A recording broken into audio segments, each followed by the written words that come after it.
Hey, hola, ¿cómo estás? Este es el segundo episodio de esta serie que se llama La Navidad de Jesús y comenzamos.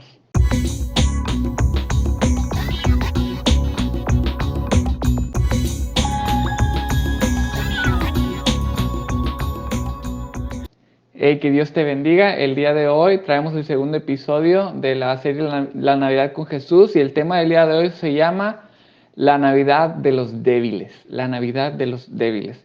El propósito de esta enseñanza el día de hoy es descubrir el significado de la Navidad y cómo este significado impacta a la gente más débil, a los abandonados, a los afligidos, a los pobres, a los necesitados, cómo la Navidad es para ellos. Y el versículo que vamos a ver el día de hoy es Isaías 53, 2 y 3. Vamos a leerlo, dice de la siguiente manera.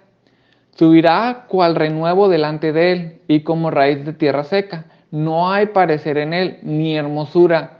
Le veremos, mas inatractivo para que le deseemos. Despreciado y desechado entre los hombres.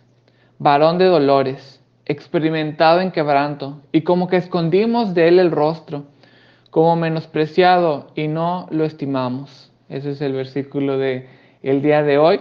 Y el día de hoy vamos a ver varios aspectos o cómo la Navidad es para los débiles. Y el primer aspecto es que Navidad significa que todos pueden recibir a Jesús. Navidad significa que todos pueden recibir a Jesús. Mateo 1, del 1 al 6, habla de la genealogía de Jesús y vamos a leer estos versículos. Libro de la genealogía de Jesucristo, hijo de David, hijo de Abraham. Abraham engendró a Isaac, Isaac a Jacob y Jacob a Judá y a sus hermanos. Y Judá engendró de Tamar a Fares y a Sara. Fares a Esrom y Esrom a Aram. Aram engendró a Aminadab, Aminadab a Naasón y Naasón a Salmón. Salmón engendró de Rahab a Boz, Boz engendró de Ruth a Obed y Obed a Isaí. Isaí engendró al rey David y el rey David engendró a Salomón de la mujer de la que fue mujer de Urías. Entonces aquí vemos esta que es la genealogía de Jesús y vemos que el nacimiento de Fares fue por Judá y por Tamar. Y vemos en la historia de Judá y Tamar que Judá era el suegro de Tamar. Entonces aquí vemos una historia de incesto y cómo Tamar la engañó a Judá para que se acostara con él. Y también vemos el nacimiento de Boz por medio de Rahab. Y Rahab leemos en la historia del Antiguo Testamento que era una mujer prostituta. También vemos que el nacimiento de Salomón por David fue de la mujer de Urías por medio de adulterio. Vemos que David vio a esta mujer, la deseó y la mandó llamar y después mandó matar a Urías, que era uno de sus siervos más fieles. Entonces vemos cómo Mateo utiliza la genealogía de Jesús sabiendo los grandes pecados en los que surgió esa línea específica de Jesús. Entonces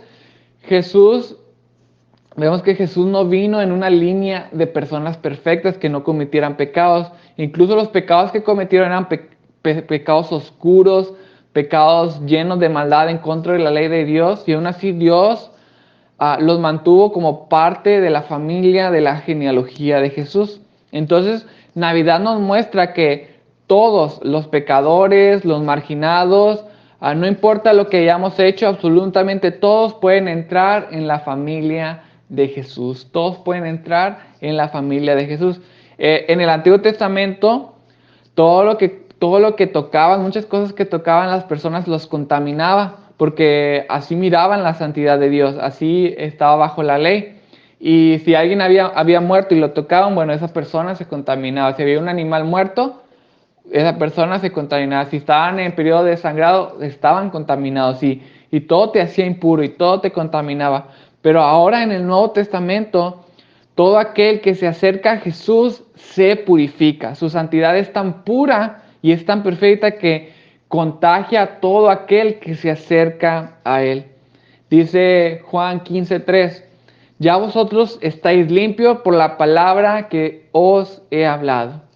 Y también vemos que así como David era judío, era de la nobleza y no era de la pobreza, no era gentil, era rico, no era pobre, y que amaba a Dios, pero sin embargo, Mateo nos muestra que también él solo puede ser salvo a través de la gracia, solo puede ser parte de la familia de Jesús a través de la gracia.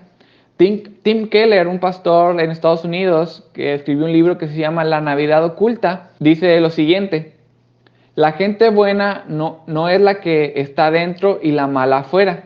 No hay nadie, ni el ser humano más grande, que no necesite la gracia de Jesucristo. Y no existe nadie, ni siquiera el peor humano, que no pueda recibir la gracia de Jesucristo si hay arrepentimiento y fe. Entonces, no hay nadie que no necesite, ni que sea muy poderoso, pero necesita la gracia de Jesucristo. Y no hay nadie que haya cometido un gran pecado que no pueda recibir la gracia de nuestro Señor Jesucristo. Isaías 53:6 dice: todos nosotros nos descarriamos como ovejas, cada cual se apartó por su camino, mas Jehová cargó en él el pecado de todos nosotros. Entonces ese es el primer aspecto, que todos podemos recibir el regalo de Cristo Jesús. Navidad significa que todos pueden recibir a Jesús. Y el segundo aspecto es que Navidad significa que Jesús es Dios. Navidad significa que Jesús es Dios. Dice Mateo 1:23, he aquí una virgen concebirá y dará a luz un hijo y llamará su nombre Emmanuel, que traducido es Dios con nosotros. Entonces, la Biblia enseña que Jesús es Dios con nosotros, que Él siempre ha existido y coexistido con el Padre y con el Espíritu Santo. Entonces, esta verdad crea un dilema para la humanidad. Siempre que Jesús pasaba por un lugar, cuando habitaba en Israel y pasaba por un lugar, cuando Él hablaba o cuando Él intervenía en algún asunto, las cosas jamás se quedaban igual. Siempre provocó que las personas fueran en movimiento, se pusieran en movimiento. Algunos se endurecían y querían matarlo o querían apedrearlo. O algunos otros le decían: apártate de nosotros, vete de nuestros contornos, no te queremos aquí. Y algunos otros iban y se arrodillaban delante de él. Entonces, Jesús ha dicho cosas, en la palabra de Dios vemos que Jesús ha dicho cosas que solo son de Dios decirlas, como por ejemplo, Él dijo: antes de que Abraham fuese, yo soy. También dijo: yo soy el camino, la verdad y la vida. O dijo: el que me ha visto a mí, ha visto al Padre. Entonces, Él dijo cosas que solo son de Dios decir, pero también hizo cosas que solo Dios puede hacer, como perdonar pecados. Imagínate que dos personas están peleando. Una persona, un hombre le pega a una mujer, y yo le digo a ese hombre: te perdono por lo que le acabas de hacer. Pues ¿quién soy yo para perdonarlo? Pero Jesús le dijo: te perdono por lo que has hecho. Y solo es de Dios perdonar pecados, porque contra Dios ofendemos. También vimos que Jesús levantó a los muertos, o vimos que Jesús hizo maravillas y controló la naturaleza, o vimos que Jesús sanó a los enfermos, y esas son cosas que solo Dios puede hacer. Entonces aquí vemos que Jesús es Dios. Entonces nadie puede quedar indiferente ante las palabras o los hechos de Jesús. Entonces Jesús no es solo un buen maestro. Si es verdad lo que Él dijo de sí mismo y lo que Él hizo, es lo más importante del universo. Si es mentira, debes de tomarlo por loco y huir de Él. Entonces, si Jesús es Dios, es lo más importante que jamás va a existir, y todo lo que hizo y todo lo que dijo es tan importante como ninguna otra cosa. Pero si es mentira, debes de huir de Él. No puedes quedarte indiferente. Si alguien escucha las palabras de Jesús y queda indiferente, o solo lo toma como un buen maestro, pero no transforma su vida, entonces no han entendido qué significa que Jesús es Dios. La Navidad trajo a Dios en forma de niño. Eso es lo que hizo la Navidad. Y el tercer aspecto es que Navidad significa que tenemos esperanza. Navidad significa que tenemos esperanza. Que Jesús sea Dios y que haya venido a perdonar nuestros pecados nos da una esperanza. La esperanza de que un día todo el mal de este mundo se marchitará y que todo lo bueno será genuino y la humanidad florecerá.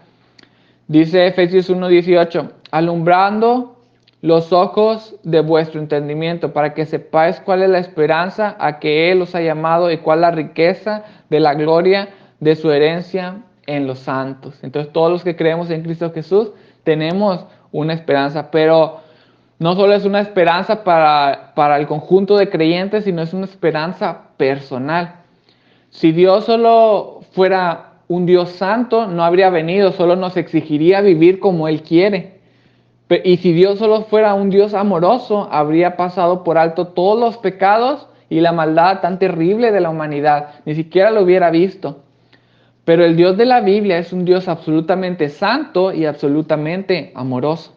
Él sabe que necesitamos ser perfectos para llegar a Él.